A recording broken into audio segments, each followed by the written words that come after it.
ঠিক 8টা 20 আর গাড়ি নিয়ে গ্যারেজে যাবে সমাজে ঠিক সিগো হোটেলের সামনেই তাত্তা ব্রিজের পাশের জন্য আছে হঠাৎ ওকে মানুষের গুলি মারা হইয়ে বাস কিন্তু গুলি মারতে তো আওয়াজ পাইয়ে কিন্তু হন মারছে না দেখি তারপরে ওই ধরনের মানুষও পড়ার পরে এগুলো ব্যাক হয়ে গিয়ে অনেকে ধরে ফাঁসে মানুষ আসে তারা দায়রে গিয়ে মানে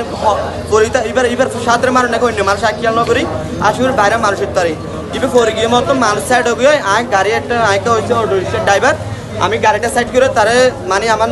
নিজের হাত আমি কেউ ধরে নাই আমি নিজের হাতে দৌড় ধরে আমার গাড়িতে বইরে আমি ওখানে নিয়ে আসছি মনে করলাম ওর কিছু হয় না কার চট ডসে মনে করলাম এখন দেখি ওর পাশে যাই দেখি ওর মাথা দূর রক্ত বেরোতেছে এখন দেখার পর দেখছি গুলি এদিক দিয়ে বাসে এদিক দিয়ে বেরোইছে তারপরে তো ওর মাথা মানে যেখানে পড়ে থাকছে ওইখানে সব রক্ত হয়ে গেছে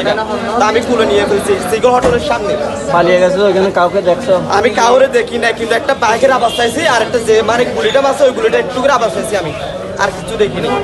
ওরা পালাই কোন দিকে মানে ওরা পালিয়ে গেছে তো সুগন্ধা মুখ দিয়ে গেছে কিন্তু আমি তাদের পেয়েছো দেখি না কি গাড়ি নিয়ে গেছে ওটাও দেখি না কিন্তু আমি মোটরসাইকেলের আওয়াজ পাইছি বাসে